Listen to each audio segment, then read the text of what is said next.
স্থানীয় সময় তখন সন্ধ্যা ৭:৪৬। চারদিক তখন নিস্তব্ধ।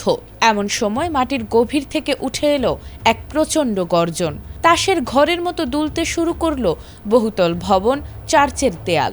আতঙ্কে, শঙ্কা আর প্রাণের তাগিদে বিছানা ছেড়ে রাস্তায় নেমে এলেন হাজার হাজার মানুষ। ইতালির দক্ষিণাঞ্চলীয় নেপলস ও পজিওলি শহর এখন পার করছে এক চরম উৎকণ্ঠার সময়। গত 4 দশকের মধ্যে সবচেয়ে তীব্র ঝাঁকুনিতে কেঁপে উঠেছে এই অঞ্চল। রিক্টার স্কেলে 4.7 মাত্রার এই ভূমিকম্পটির মূল আঘাত ছিল ভূপৃষ্ঠ থেকে মাত্র 3 কিলোমিটার গভীরে, আর এর উৎপত্তি স্থল ছিল ইউরোপের সবচেয়ে বড় সক্রিয় সুপার ভলক্যানো কাম্পি ফ্লেগেই অঞ্চলের ঠিক পেটে। উৎপত্তি স্থল মাটির খুব কাছে হওয়ায় মৃদু কম্পন রূপ নেয় তীব্র ধ্বংসযজ্ঞে।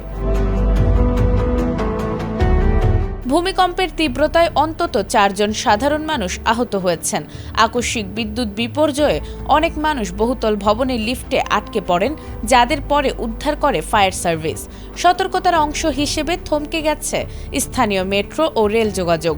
মূল কম্পনের পর দফায় দফায় অন্তত 10টি অনুকম্পন বা আফটারশকে কেঁপে ওঠে পুরো এলাকা, যা সাধারণ মানুষের আতঙ্ক আরও বাড়িয়ে দেয়। সঠিক প্যাড আর সঠিক তথ্য দিয়ে এসব সামলে নিব এক হয়ে। Monalisa sanitary napkin. কিন্তু কেনই আকস্মিক বিপর্যয়? বিজ্ঞানীরা বলছেন এর পেছনে দায়ী ব্র্যাডিসিজম বা ভূত্বকের অস্বাভাবিক উত্থান।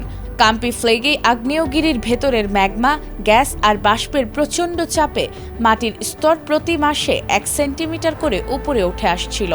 সেই ভূগর্ভস্থ অতিরিক্ত চাপ যখন পাথরের দেয়াল ভেঙে বেরিয়ে আসতে চেয়েছে, তখনই কেঁপে উঠেছে নেপলস। তবে ভয়ের মেঘ কেটে ভোরের আলো ফুটতেই পরিস্থিতি এখন অনেকটাই নিয়ন্ত্রণে। প্রশাসনের দ্রুত তৎপরতায় বিকল্প ব্যবস্থায় ফিরতে শুরু করেছে বিদ্যুৎ। রেল লাইনগুলোর নিরাপত্তা পরীক্ষা শেষে আবার ট্রেন চালুর প্রস্তুতি চলছে। খোলা রাস্তা ছেড়ে মানুষও ধীরে ধীরে ফিরছেন নিজ নিজ ঘরে। 1980, 2009 কিংবা 2016 সালের ভয়াবহ ভূমিকম্পের ক্ষত এখনও ভোলেনি ইতালি। তাই নতুন কোনো বড় দুর্যোগের আশঙ্কায় কাম্পি ফ্লেগেই অঞ্চলের আগ্নেয়গিরির ওপর এখন 24 ঘন্টা কড়া নজরদারি রাখছেন বিশেষজ্ঞরা। নাজমুন নাহার জান্নাত, এটিএন বাংলা।